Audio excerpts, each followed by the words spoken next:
Shalom Chavrim, I'm Stephen Ben-Nun. You're watching Israeli News Live. Wanted to share some things with you guys here that we are seeing as we get started here with the news. Things very interesting, and one of these here happens to be in Sweden. I want to share this video here with you. This happened recently there on an island outside of Sweden there, and what you're going to see just another one of their missile systems, defense missile systems there, defense offensive type missile system there that has been set up on an island there because, as they are saying, they're getting very nervous about what's going on with Russia, of course. And again, it's just really odd how that everybody seems to be worried about what's Russia doing, what's Russia doing. I don't think Russia is really as much of the problem as they say they are. But nonetheless, all of NATO is gearing up as if there's going to be some massive war done with NATO in the very near future. All right, and so let me get this side here stopped. It wants to keep going off there. Anyway, it says Sweden brings back Cold War weapons to deter Kremlin. According to the Times, this is on the Union Information Agency. Faced with newly aggressive Russia, Sweden is taking mothballed Cold War missile launchers out of storage in museums to shore up the defenses on its Baltic Sea front line, according to the Times. We're talking about, as they say here, weapon systems that were in museums. It doesn't look like it's that old of a system to me, if you ask me, but nonetheless, it's what they're claiming it is. Land-based Krostrobota Battery 90 is what that particular system is being called. I don't know, but it's very interesting to see all the different things that are being done in and around the world by NATO and their allies and how they're beefing up. And of course, this particular story here on RT Today really is, this is definitely going to infuriate the United States, Japan no doubt as well. Russia deploys newest anti-ship missiles to the Kuril Islands. Those of you that know anything about the Kuril Islands are actually right there, just barely to the north of Japan. It says the Russian Pacific Fleet has installed batteries of anti-ship missiles at its bases in the Kuril Islands, ensuring effective protection from land operations and carrier-based aircraft strikes. Very, very serious action there. I mean, I understand why Russia would do it personally. I mean, they are concerned about next thing you know on their eastern coast. Forget about the fact that NATO is building up 300,000 soldiers and with tanks and every type of armament you can think of on Russia's western border. But now Russia is beefing up, concerned about amphibious assault landing ships landing on their eastern border there and doing an attack on Russia from the east. So the Russian Pacific Fleet has installed these batteries on the Kuril Islands, which is a disputed island to begin with for Russia and Japan. Something, though, that President Putin has been trying to come to an agreement with on Japan here in recent months anyway. Another interesting thing here is from Reuters, exclusive Russian tankers defy EU ban to smuggle jet fuel to Syria, according to sources here. I thought that was rather interesting there. I had no idea that according to an agreement done by the European Union, Russia is not even allowed to move tankers that carry jet fuel through any of the EU waters. Well, that's pretty bad, you know. I mean, they're just totally cutting Russia off from the entire world. It is really, really strange, the things that we're seeing going on here. But Russia did manage in the months of September and October to bring 2 tankers all the way to the port in Syria there with jet fuel to continue the mission that they're doing. It's a boycott is what it is. NATO is trying to boycott Russia in any way they can. When they came through with their flotilla of 8 ships, NATO refused them to be able to dock or port anywhere in NATO territory. Spain did allow them, but was quickly ostracized by NATO and the West there.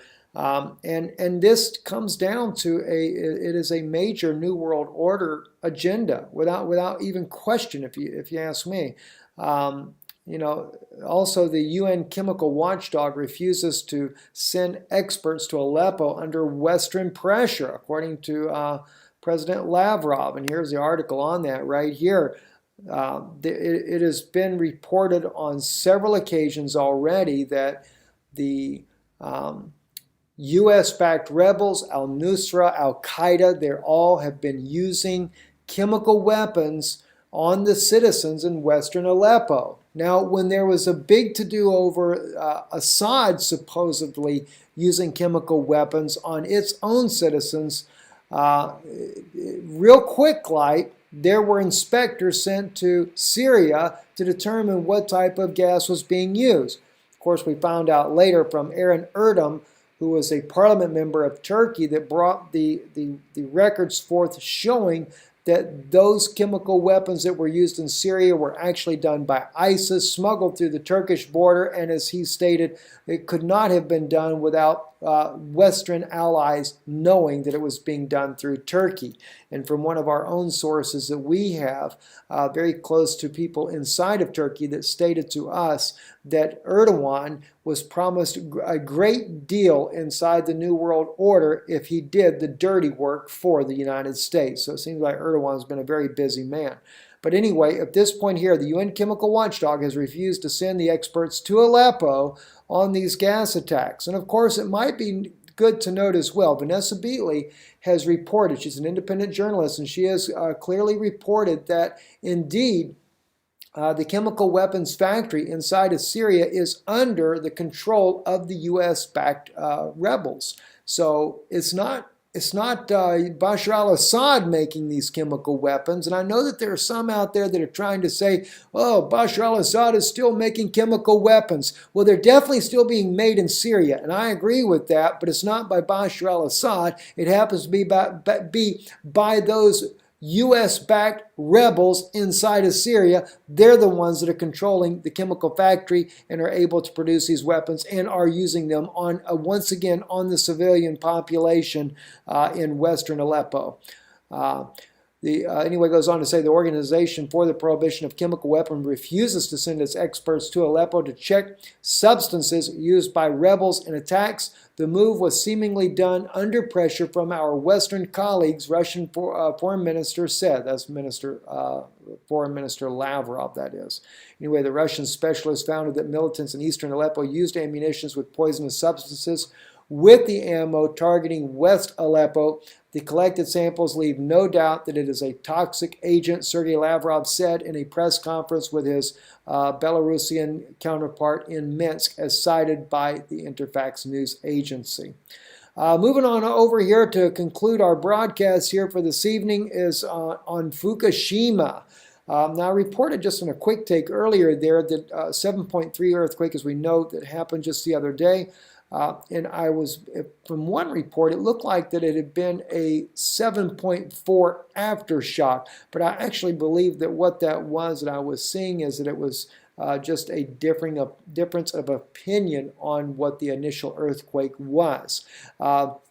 I noticed that, and the reason why I caught that was because this aftershock that they had today, the 5.7, one group says it's 5.7, another says it's a 5.2, and they also differ on the depth of it. One says 30 miles deep, the other one's are kilometers deep, the other one is saying 10 kilometers deep inside the Earth's crust.